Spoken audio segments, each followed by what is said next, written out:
From the studios of Foxborough Cable Access, located in the center of Foxborough, Massachusetts, you are watching Around Foxborough. Welcome to another episode of Around Foxborough. My name is Julia. Today we have a wonderful creative guest. He's a designer of the Lucky Ones. We're very excited to have you, Marvel. Can you Thank please you. tell our audience who you are and welcome? Thank you, Jerry. First, thank you guys for having me. I really appreciate it. My name is Marvel Boyle, originally from the Democratic Republic of Congo. I from Central Africa. Came in when I was about 2.5, 3 years old. Currently designing for the Lucky Ones, which is my brand. I'm actually wearing it. Jury's also as well. As you see, my logo, my hat, and then also sweatshirts, which I do have available. And that's a little bit about me. I do have a background in fraud analytics and also criminal justice. Got into fashion around 2015.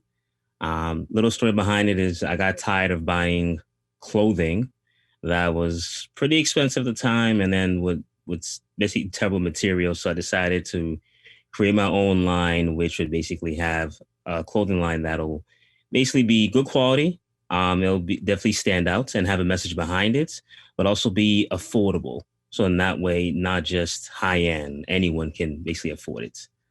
So that's just a little background about me. And how is your brand? Like, how old is it? And now 5 years old. We'll be 5 years old officially next month. Actually, no, not next month. I'm sorry. In a few weeks, it'll be 5 years old from the time we started it. So about almost 5 years now that I've been running the Lucky Ones. I'm so excited for your fifth anniversary. Thank you. I appreciate it, Jerry. Are you gonna do something special? Probably not. Since we're stuck inside of quarantine, I might just maybe grab a few food or something. Who knows? But I might throw something out there. I'm not sure just yet, but I might have a little surprise for our 50th anniversary. So I'm wearing one of your t-shirt, which I Mhm. really love. My favorite part of the shirt is this zip. I don't know if you can see this. Let's see. I've never Zipper. shirt zipper, and then Hmm. I've never seen something like that, and it's really cool. And then the logo. Can Hmm. you explain about this logo? How did you come up with this logo? I can. So the logo, if you look closely, since you bet on your shirt, it's actually just my brand initials. There's a T right there in the center, the L on my left, but basically your right, I believe. And then the O, right in the center. And then on my right side at least, your left, I believe, is just a pillar that holds the four original co-founders. Because when I first started the brand, there was four of us that originally founded it, but now it's just myself. They basically just hold a stable foundation. So the logo it was just actually very random. We just asked the designer, graphic designer making it, could you create something with just our brand initials that's simple, straightforward, but gets the message across? And since then, everyone always asks what the logo is or stands for. And once I give them the story behind it, they just like, wow, it's amazing. That's awesome. So when do you come up with design? Like when you're walking around, or Mhm. like when you're sleeping, or how do you come up with this design? Everything from literally when I'm sleeping, maybe I might come up with something, or even I'm just walking down and I just get a few inspirations. One thing I do is also look at other designers, fashion designers, to see what they do and what they implement, and I ask some questions about how they get their inspiration. So it depends by season. So I know this season specifically, I decided to basically take a little bit of my culture, my African culture, and implement it into the designs. And then basically just add a little streetwear touch to it. And other times I look at animals. Animals is a big part, and also nature. Nature plays a big part in some of my designs as far as prints goes. So nature, culture, and then sometimes if I dream about something very random, I'll decide like, you know what, I have a dream about water and decide, you know what, I'm gonna have something that's kind of a little wavy and designed somewhere. But every design I put in there basically just has a meaning. But the one thing I would definitely focus on when it comes to just the designing part aspect of it is also quality control. Um, just because one of the reasons why I focus on quality control is I've worn clothes from other retailers who um, looks great, design looks great, logo is great, but the quality of the shirts or the pants is not up to par. After maybe 2 washes, it starts to fade or peel off.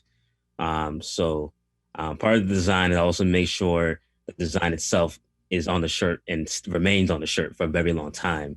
And you can wash it 10, 30, 40 times and it still keeps the same quality and color. That's awesome. I can't believe about animal part. Like, Yeah. I mean, it's the beautiful thing about nature is just you look at them and you just look at like their, like for example, giraffes. I have this weird thing where I just like giraffes patterns.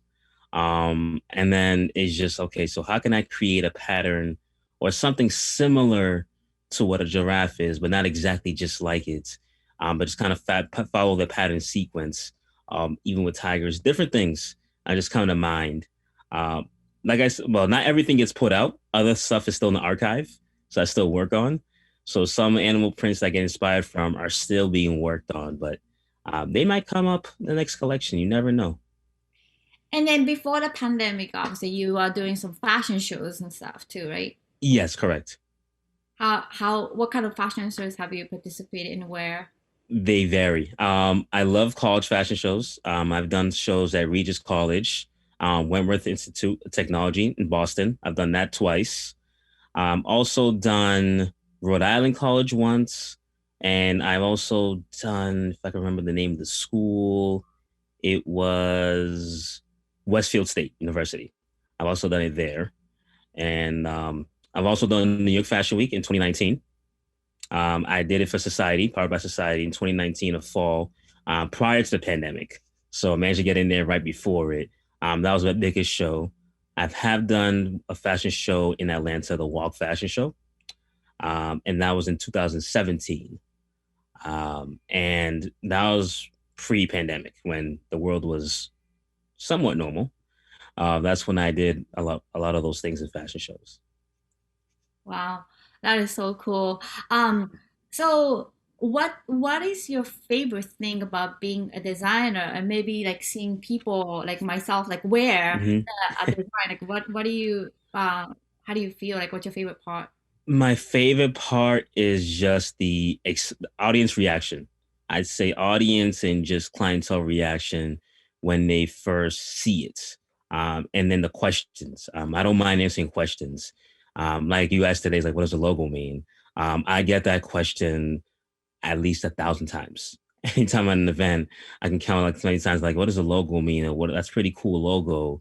I love the interaction. I love explaining myself or what the logo means, what my brand stands for, how I got started with it. And I love the reaction as well to the clothing when they come out when it's my turn to show for fashion shows. Because sometimes people tend to see just the shirts and the hats. But with fashion shows, when I actually go out there, I show that I have more creativity in mind and just things I didn't put out yet. I love seeing the surprises and the eyes and people looking back and talking. It's like, wow, I love that. I love that. And then I read lips in the background. I see videos of the finale and everything. I read lips and reactions. That's probably my favorite part of it. Nice. So you sent us some video. I So did. you explain about this video? Yeah, the video is basically just explain, just a little preview of just what I have so far for my current collection, which is my beanies, sweaters. Just a little quick snippet of basically what I have now currently on my site and what I'm promoting. So it just gives an aspect and a little preview of of my collection currently and what to expect. And then that's basically it from there. So how can people find your store? Do you have a website, Facebook, Instagram, or maybe physical store?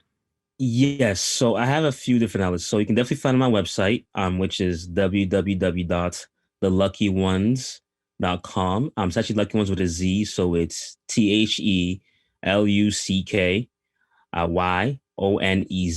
TheLuckyOnez.com. And you can also find me on Instagram, Instagram.com slash the lucky ones 7777. Same thing with Facebook. Also find me on Facebook, the same username, the lucky ones 7777. And then also you can I'm actually in two store locations. One of them being in Indie Fashion, which is located in Southfield, Michigan. They actually carry my sweatsuits collection. So physically, they carry in the store and also on their site, www.indiefashion. I'll spell that out as well. INDIE fashion.com. And I also have there's another physical store in Porterville, California. And the name of the store is called Sneaker Club. That can also be found. You can also find my shirts there as well. So you can find my stuff slowly expanding. If you definitely you don't see anything in the stores, if you're in the area, you can just come on my site and you'll see my latest collections and past collections as well. That's really awesome. And I really sincerely love your design and looking at your new designs on Thank you. Instagram, Facebook, and then all the models look great too. How do you find all these models for you? Is it Yes. So with the models, Instagram, Facebook pages, fashion shows, networking. Most times, some models actually reach out to me, and then I look at their line of work. Very strict with models. I have a few guidelines that I kind of look at because what I feel is like the model kind of has to represent the brand in a way. So I look at like basically their core values, their pages, what they've done, and then that's how I go about and choose models and I say yes and no. But mainly it's just word of mouth, Instagram, social media, fashion shows, networking, referrals. That's how I usually find my models and make a decision. And you were telling me before some interesting story about your manufacturer. It's not in America, right? But you are No. located in Massachusetts. I know you have a virtual beach background, but it's Yeah. in, you know. Um, so is that secret, or can you tell us? Or It's not a secret. One thing for me is I will share information if you ever need it, anyone ever needs it. I don't mind giving you my connections because I believe there's room in the table for everyone to eat and succeed. And I don't feel like withholding information is right, just as by my standards. So with that being said, my manufacturer currently is in Pakistan, Sale Calls, Pakistan. He's the one that actually manufactured the t-shirt you're wearing. oh, Yeah. And also the beanie that I'm wearing as well. So I usually my latest collection is actually made in Pakistan. I also have some stuff made here. I'm also in California, which gets shipped, of course, to Boston. Um, and then my embroidery, everything, all that, and then also New York as well. I have a manufacturer in New York who does my hats. Most of my hats. These ones that I'm wearing now were done in Pakistan for certain reasons because the one in New York was just a little slower at the time. But I just go by. I have a few different manufacturers, basically, but those are my main ones, just because they're the ones I count on the most, and they actually give my stuff efficiently, and they give me the quality that I look for and that I want. wow. So since you're a child, like, were you Mhm. always dreaming yourself to be a designer like this? But you went to study criminal justice.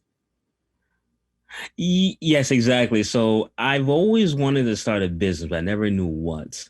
But since a child, I've always liked to dress up and actually look nice. I'd always be in the mirror, make sure my outfits match from head to toe. Um, and and then I studied criminal justice because I always wanted to help people. So my initial plan was to become a police officer, but that never happened. And I'm okay with that. I am okay and I live with that because I found out there's more fields of criminal justice.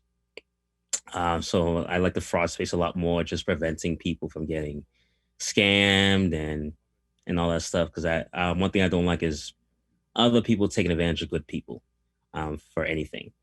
Um, but with fashion, I just fell in love with it because I love to dress up. I like looking nice, and I believe everyone should look nice because it does not also just because it makes your appearance look well, but you also feel good as well. When you look, I mean, you can be assessed when you put on your makeup, you put on a dress, put on a shirt, anything that makes you feel good, and if it makes you feel good, literally, you wear it and you're like, you know what, I look good today.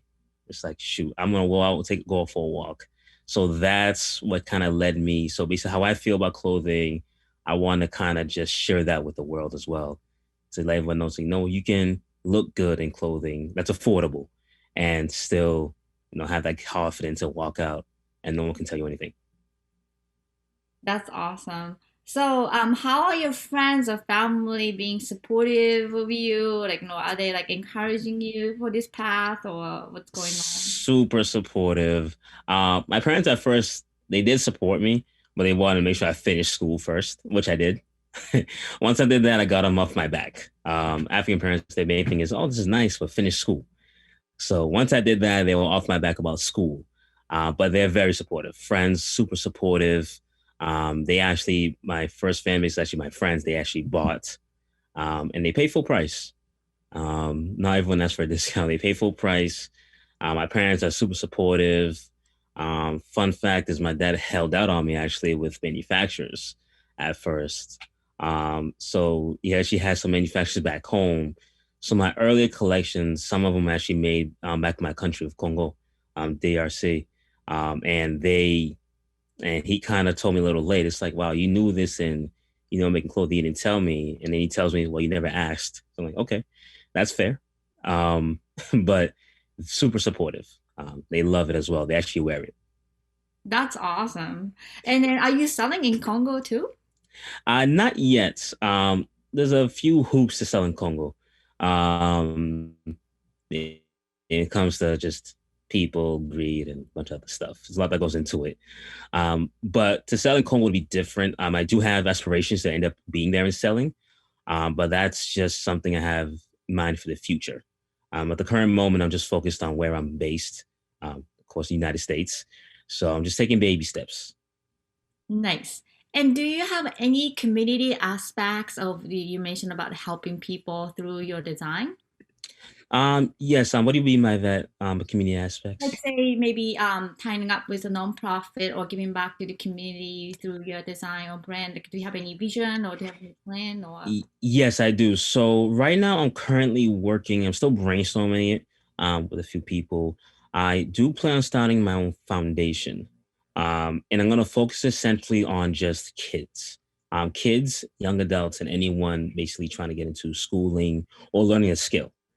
One thing I've realized is um, we do lack a few resources that are affordable to some people, especially in low income communities. So I do focus on trying to find a way to get that up started, not just here in the United States, but also back home in Congo. Because one thing back home in countries in Africa, if you don't have money, it's very hard to get certain resources because a lot of things they do ask for money. So my end goal is to basically create a community center where kids, young adults, and everyone can go there and just study or have access to resources such as books, laptops, computers, um, backpacks, school supplies, and then also just have the ability to just learn anything they want to learn. You want to learn how to do construction management. I'll try to have instructors who would go and or offer an online course to show them how to do these things for free, and then just so that way they can apply it instead of having to go to a bigger school to get the money. They can possibly just learn how to do it themselves and then start their own business. So I'm really big on entrepreneurship and education. So that's my main focus long term. I'm just trying to do it the right way and just get the right people on board. So that way, when it does fully launch and go on board, things go smoothly. and then how about like incorporating your design aspect of it because maybe you do this entrepreneurship like business mind that you can apply to help these people. Exactly, yes. So also just have people who also have their own brands as well, or even their own companies. To show people is like, you know what, you don't always have to forever work for a company you don't want. So you can actually start your business on the side. So it's basically just everyone trying to build something for themselves, build your own personal income. Because I mean, look, I use the pandemic as a perfect example. A lot of companies had to basically lay off a few people, or a lot of people actually per se. And a lot of people don't have a secondary source of income or backup plan. So it's kind of one of those where it's kind of people just develop a certain skill that they have where they can apply anywhere whether their company goes down or a job goes down or they're not getting any work. They can use that skill to basically create their own wealth, create their own income, um, and just set them up that way. Nice. Marvel, I'm very happy that you came to around Foxborough and Oh, then shared your personal story of becoming designer, and thank you. especially from being uh, coming from Congo and then Hmm. living in America, but you still have the roots. Then you were trying to really give back to what you learned from America. That's really admirable. Thank you. I really appreciate it. It's not easy, but I give credit to God, obviously, my parents, support system, just everyone who's helped and learned. Because one thing I know and I've been taught is you never stop learning. There's always ways to improve. You're always learning. Things do change, so you gotta either adapt or perish. Nice. So thank you so much for sharing all this website and everything. We'll make sure that we'll put that. But do you have any last word for people who are is going to be watching this show? Stay humble and keep working. Perfect. Well, thank you everyone for watching another episode of Around Foxborough. My name is Jerry Love. I'm your host, and then we have Michael Weber as our executive director and Paul Beck as our director. Our website is fcatv.org, and you can click on video on demand and click on Around Foxborough to watch past episodes. We look forward to seeing you again, and thank you again for tuning in. Have a wonderful day.